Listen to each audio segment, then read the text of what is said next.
Hey, this is MJ, call sign KW3KW, and welcome to another episode of Ham Radio Made Simple. Today I'm going to do what is known as a snippet or something short, where I take a particular feature function within the JS8Call system and kind of go just focus on that, keep it short, and help those who are trying to learn one particular area of JS8Call a little bit better. This is the video. And so episode 1 is going to be on time sync. Episode 2 will be on the 6 different ways to send messages within JS8Call. And again, I appreciate those who are hitting the like and the subscribe button and posting great comments to my channel. Thank you so much. It means a lot to me and to those who can find it a little bit easier. Today I'm going to go over what is time sync. What is it? Why is it important? Time delta. What's the difference between time sync and time delta? The options that you can use to improve your system time settings, and talk about time sync, best practice demo, as well as wrap it up in a summary. For those who have yet to watch the video, if you want to see a comprehensive overview of JS8Call from A to Z, the link is in the description below. So we talk about time sync. Why is it critical? Well, there's a couple apps, FT4, FT8, which is part of the WSJTX apps that are out there, and JS8Call. It's critical that you operate within 2 seconds of a time delta for decoding. What does that mean? That means my system clock and your system clock on your computer has to be within 2 seconds of when we're sending our transmissions. And ideally, though, it actually should be less than that, and I'll get into that in just a second. But let's look at time sync. So when we talk about like a normal speed, you get 15 seconds windows. This is where transmissions take place. Your rig will go off and retransmit again another 15 seconds. This is normal speed is 15, slow is 30, fast is 10, and I believe turbo is 6. So your signal you want to keep within those lines. You don't want to get what you see over here. This is a case where you may see a great signal, no decode, because you're not synced correctly. The time delta is too great, and what you're doing is you're crossing over that threshold line. So the time delta, basically, again, my computer clock versus your computer clock has to fall within a certain acceptable range. So I'm going to tell you right now, your goal should be less than 300 milliseconds on your time delta. Okay? When you're going to do that, here's the results of it. I can operate on a minus 15 dB and operate fast speed when I have my time delta is less than 300 milliseconds. So really, really critical. And that's why I can go minus 20 to up to 23, and many times I can do it at a normal speed because my time delta is low. So if you see a signal, can't decode, bottom line is it's the time sync is off, the time delta is unacceptable. So if you walk away from the slide, understand what I'm trying to say.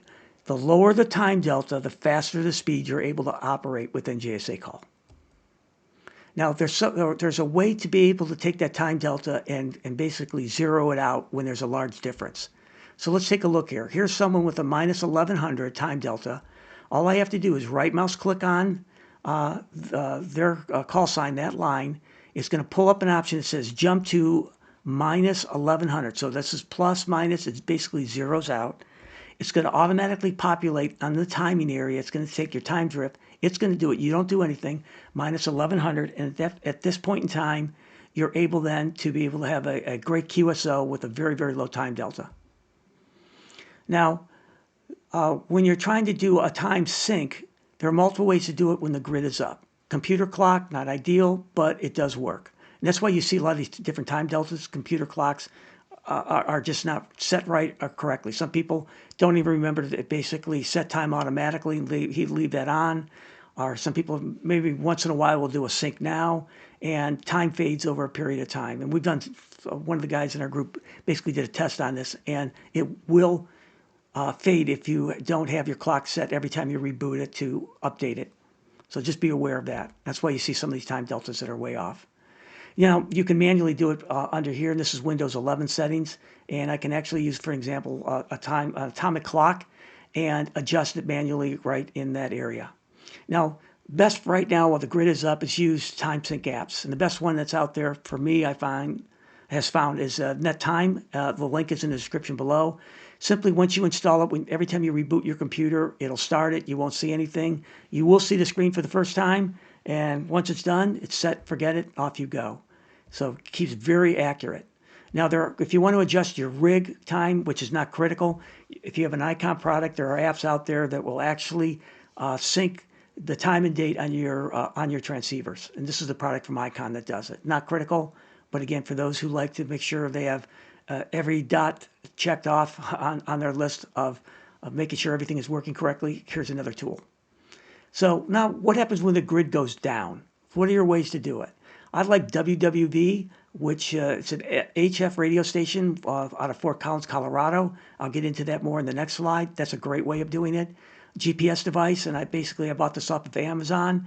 I just plug it into my laptop. I also have an atomic clock that I can use, and I can manually adjust it as I showed you 2 slides earlier. Now let's talk a little bit about WWV and WWVH. One is in Fort Collins, Colorado. The other one is in Hawaii. And they've been broadcasting a continuous time signal since 1945. Really big in maritime use when they're looking for accurate time. It's still being used today out there also. But for us as ham radio operators, it's a great tool. So what are the frequencies? 2.5 megahertz, 5, 10, 15, and 20 megahertz. And I'll show you basically how to set that up within JS8Call and how to use it. But single sideband, and what you're going to get at the top of every minute, at the tone, the time is, and then it's going to give you a tone, like beep, and that's when you sync to it. And I'll show you how to do that within JS8Call. The only downside I find, at certain times of the day, I may not be able to pick up the signal or too much noise and I can't hear it too clearly. But I know what time of the day that it works best for me, and that's when I will use it. To do time sync within JS8 off of a signal, there's multiple ways to do it. But always make sure you hit the reset time drift first, and then begin the functions that I'm going to show you, or the options I'm going to show you. Automatic start before the signal, right up in here, and you may want to change the decodes to 2 or 3, or from 2 to 3, just hit the drop down. It's going to average them. But again, right before signal burst, you go ahead and click that on, and it's going to average it. Pretty good, reliable way of getting a good baseline. When I talked about the WWV, where you want to be able to hear that tone at the top of the minute, as soon as you hear it, you can hit set time drift to now minute start. So that's specifically related to WWV. Set time drift to now at the end of a transmission burst. Again, I'm going to show you all of this here in just in a video.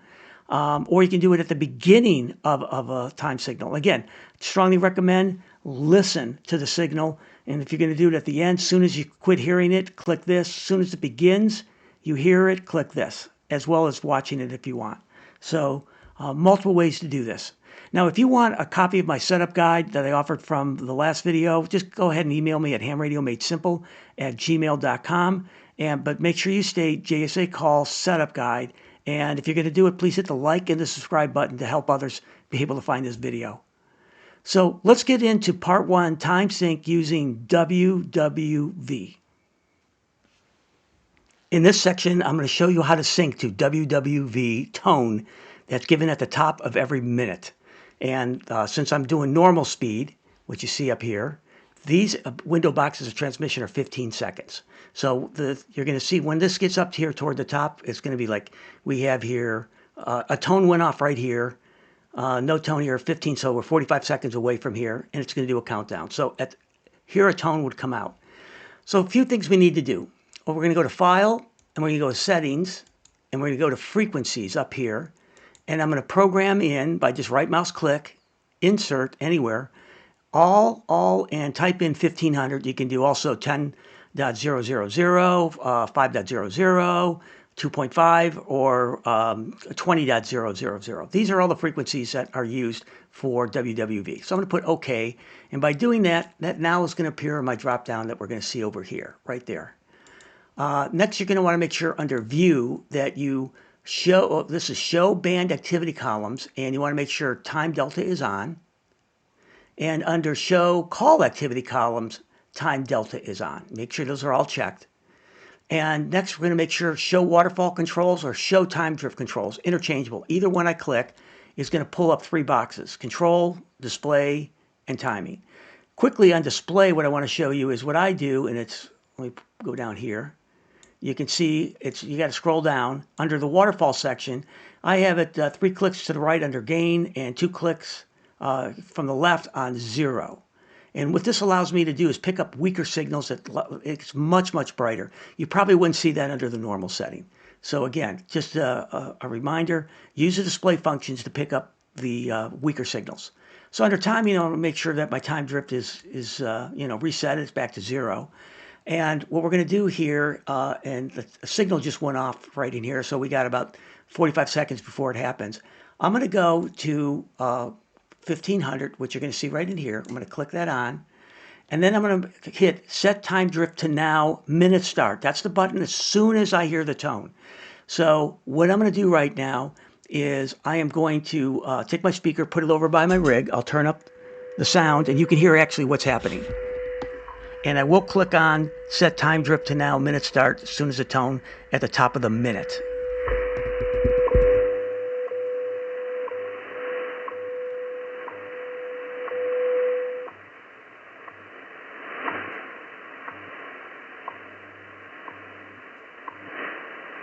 At the tone, 22 hours, 17 minutes, coordinated universal time.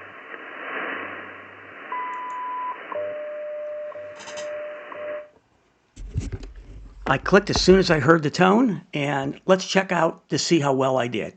So what I typically will do, we'll go to a main call-in frequency on JS8Call, and I'm going to go ahead and hit a heartbeat and allow it to go out and see people responding, whatever, but this should light up the incoming messages, and this is the heard list, and this is the one I'm going to be paying particular attention to. So we're going to look for the time delta in here, and so transmission's going out right now. And again, under normal speed, these windows are 15 seconds. Under slow speed, the distance between this line and this line is 30 seconds. Fast is going to be 10 seconds, and turbo is 6 seconds. I would recommend always trying to do your time syncs in normal speed. So we can see this is going to light up like a Christmas tree right here in just a second as all this is starting to pour in. And what I'm looking at is my time delta. Look at time delta 0, minus 100, 0, 100, 0. So if their clocks are pretty accurate, I am really, really close to all of these people. So it's pretty easy to do. A little bit of practice allows you to do it. Now, if I wanted to do something even better, let's say this number here is 500 and I want to get down to 0 with this person. So if this was my key contact and we're going to have a good QSO, here's 800. That's even better. I would just click on this to KK4WRE, right mouse click, and it says jump to 800 milliseconds time drift. So now you're going to see time drift down here is changed to 800 milliseconds. So all I have to do now is just to check how well I'm synced with KK4 MRE by doing the time jump. I'm going to double click on call sign appears space SNR question mark. I'm going to request right now from KK4WRE a signal to noise ratio report mine that they're seeing. So I know I'm getting him at plus 23. I probably could have gone up here and gone to turbo speed at this point in time. But we'll just do the normal. And it's sending a request, and shortly his rig will kick in automatically and send back to me my report. And that's the query that just went out. So let's just wait a second here. But you can see in here, you got some of their 1100 in here. These are ones that I would definitely not try to do, especially let's say with a minus 11 dB at 1100. I want to get that down, way down. And that's when you do the right mouse click and time the jump. So my time drift would change. So if it's a minus 1100, it will show you plus 1100 milliseconds. So let's see what we get back here. Okay, a response came back in right in here. Can you see this? I'm plus 9 on his end. So, and if you notice now, it went from, what was it, like 800 or something before? Now it's at 0 milliseconds. So that shows you how the change occurred by just simply right mouse clicking, and I did the jump. So pretty easy, pretty simple, and off, and you're ready to go. So let's get on to the next section. In this next section, I'm going to show you how to do time sync using the automatic feature. To be frankly honest with you, it's one I really don't use much, but it's an option and I want to show you how to do it anyhow. So let's get started. Okay, in this section, I'm going to show you how to use the timing feature here of start automatic time drift. And what you see over on this side, typically under 1,000, is your heartbeats, and you really don't want to sync off the heartbeats. So I want to make sure I have the normal speed on. I really don't see anybody, but there's a trick here. I noticed Todd, KA2YNT out of New Jersey. If I double click on his and actually then look for a status report, I'm going to send, what is your station status message? So I could have just typed in status question mark. And I'm going to transmit right now. And then when he gives me his response back and he is at offset is 597, it's going to come back. I got to look for, okay, here it is right in here. He's coming back in right in here. I'm going to hit start automatic time drift. And we were at 300 milliseconds off, and we'll see what happens when I do the start. And it's doing 2 decodes. It's going to stop after 2 decodes going in.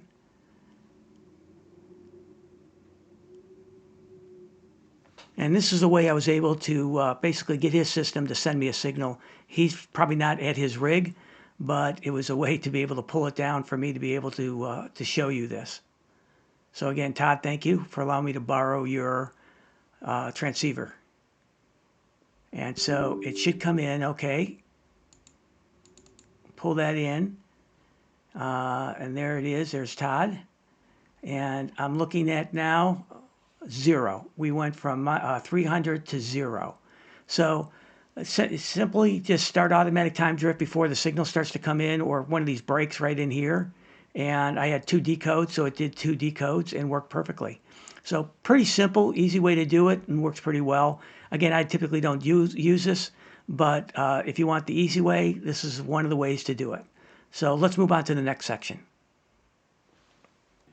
In this third section of the demo, I'm going to show you time sync using how to grab the end of a transmission signal in the Waterfall. Again, my personal opinion, this is the best of the different options that are out there. So let's get started and I'll show you why.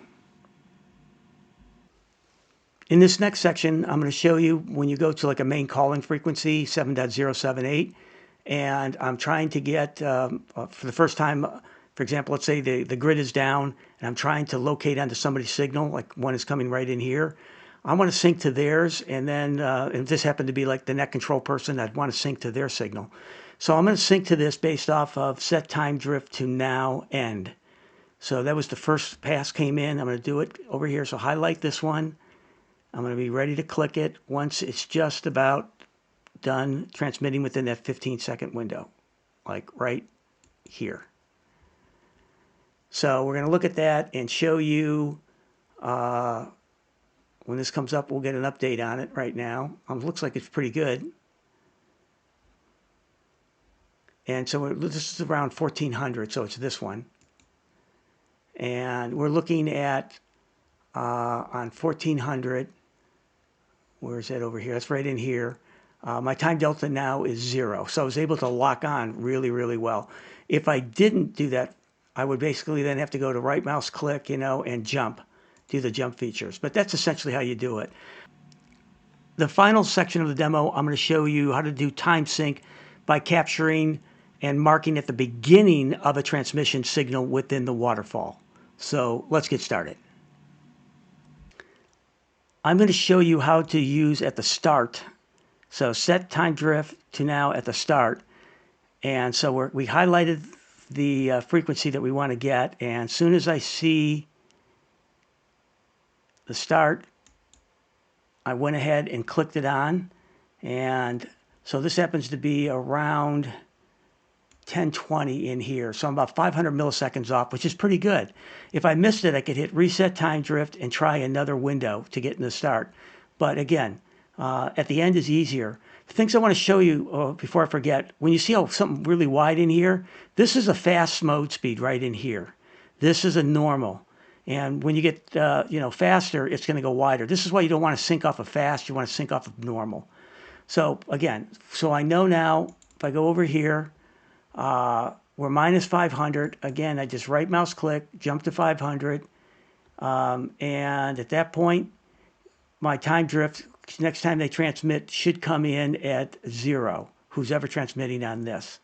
And if I want, I can actually, when they're done here transmitting, which may take a while because this could be a net, by the way. But if they're done, all I remember, again, I just double click. I go SNR question mark and wait till they're done transmitting, and I can request it. And to see how much we improve from 500, it should go down to 0 once they're done. But again, I've run into some of these nets, and you're going to get a group call sign, not a individual call sign. And a lot of times it won't move from the message side over to the heard list side. So this person looks like they're done. So I'm going to go ahead and surprise them. And I'm going to request a signal to noise report. And their rig's going to automatically engage and send to me here. I should be sending in about 3, 2, 1. I'm sending. And KE2 AUS, thank you for allowing me to get a signal to noise report, signal to noise ratio report. Okay, and it should be sending now, which it is.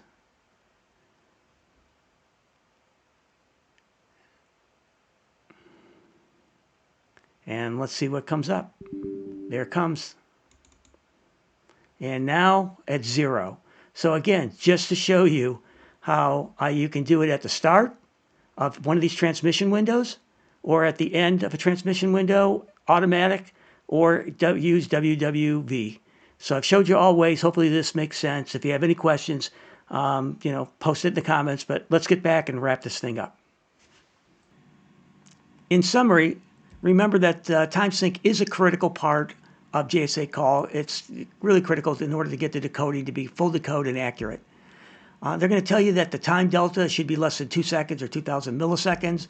Really, you want to shoot for best outcomes, which is less than 300 milliseconds on your time delta.